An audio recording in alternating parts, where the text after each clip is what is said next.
Hi, good evening. It is Monday, May 28th. Happy Memorial Day, everybody. Hope you had a nice long weekend. We're taking a look at the S&P 500 chart as well as the ES chart.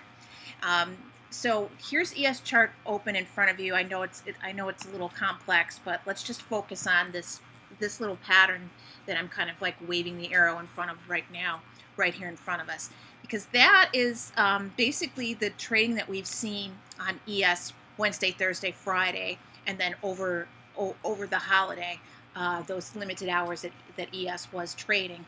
And you can see that we're forming a very clear head and shoulders pattern, with the head being that overnight high that we made Thursday going into Friday, where the ES like cranked all the way up to 27.37 and then just rolled over and sold off in the pre-market, very early pre-market.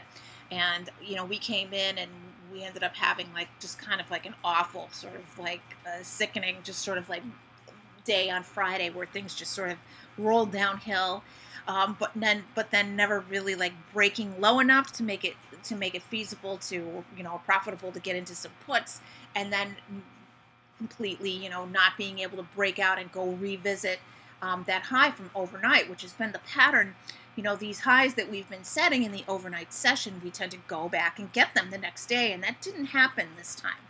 And the last time something like this happened, well, I don't remember the very last time this happened, but one that sticks out in my mind is the all-time high. The all-time high on ES is different than the all-time high is on S&P 500, because ES hit its all-time high in the overnight session, and S&P 500 never quite made it there. So I don't like when I see these highs made and then they don't go back and get them right away. Because sometimes that just sort of tells me that there's just not enough guts in there. People just are not pushing it up high enough. Not enough demand to drive it back to go get those highs.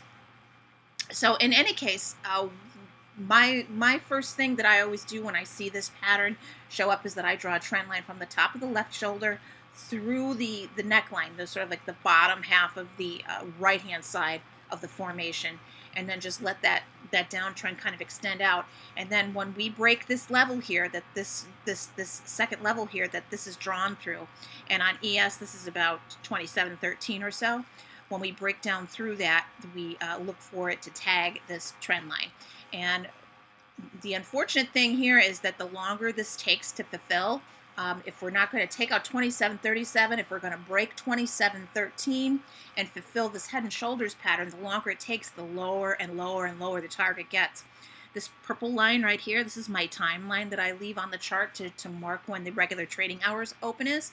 And I take this line and I move it a day. Each day I just click on it and edit its parameters so that it falls the next day in the same spot. And you can see that if this takes until the morning to happen, if we fulfill this on the downside, we're going to be breaking 2,700. We're going to be going down to like 26.97 on ES. And ES is, I don't want to bore you with like doing the math right here in front of you, but let's just say like it's running like a point or a point and a half behind S&P 500. So that would be like a small break of 2,700 on the S&P as well. So it's really important that we take out this 27.37 and move beyond it. And if not, then we need to at least hold this this little dip that we made here over the holiday, going into Sunday night here, when we weren't even trading, and they were trading this in the overnight here. Or no, actually, I'm sorry. That's actually Friday afternoon there. That's the Friday afternoon low. Anyway. Let's just take a look at what's going on with the S&P 500 and not get bogged down so much with ES. I just show ES to show you what has been happening, and to show you, what might be like happening behind the scenes in the overnight trade. Here we are looking at our roadmap, and you can see the main point of concern is that the 10-day simple moving average, which is our first line of defense for the momentum trade, that kind of started curling over Thursday last week, and really started to descend on Friday. And throughout this rally, we've tested it once, and twice, 3 times, and then last week we started breaking it. Here's Wednesday's break, Thursday's break, and then Friday we gapped open right on it, and we tried to move on out, And I thought maybe we were going to go after that 27.37 that we had printed in the overnight session on ES, and that would have translated to maybe about 27.38, 39, something like that on here on SPX. That would have been like a nice rally, and maybe we would have gotten a breakout to end the week into the holiday, but they sold it off hard here at 27.27 instead.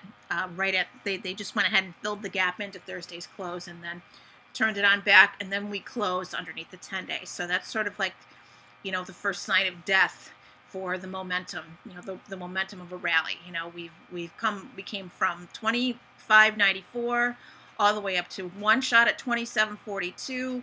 We fell back and tested the 100-day. We tested the rising 10-day. We tried to make it through 27.42 once again, and you know, made it right there to that same level plus a couple extra pennies, and then sold off from that.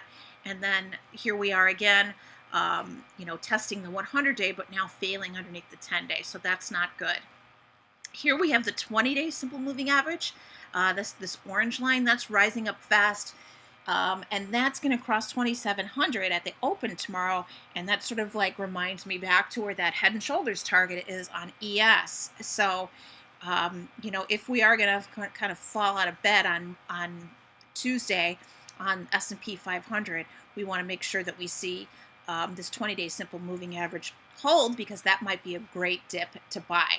You can see when we look back over here, that was a very important breakout point in the rally. The first 2 days of the rally, you know, everybody was just concerned with, you know, momentum players were just concerned with getting this 10-day and this 20-day taken out. And once we took it out, you know, basically on the first day of the rally, because I really wouldn't have counted this as like part of the rally. The rally was really this day here. This was a Friday. And then Monday and Tuesday, we kind of consolidated sideways and digested it by balancing above the 20-day simple moving average. So if we're going to come down here, once again, now we want to make sure that that holds, because otherwise if that breaks, then we get into this whole situation down here where we've got to go test the 50-day. The 50-day is starting to concern me a little, because it's not turning up the way that it should be. And I don't know if you can like sort of see where I'm going with this, but if we get into a situation where we sell off, this 50-day simple moving average is going to start descending down, and it's going to cross down through the 200-day, and yeah, that's just not going to be good if they allow that to happen. So there needs to be a powerful rally soon. And maybe what's going to get that going is a flush out down to this 20-day simple moving average, fulfill that head and shoulders pattern on ES here. That would equate over to, you know, hitting the 20-day simple moving average on the S&P 500. Everybody will buy the dip. Everybody will be happy, and off we'll go take out and slay the dragon up at 27.42. Okay, I hope this all made sense. I will write up the recap and post it with the charts that go with this, but I just wanted to get a video out to you to talk about what's been going on, because I haven't done a video in a while. So anyway, enjoy the rest of your evening. See you tomorrow. Good luck and good trading.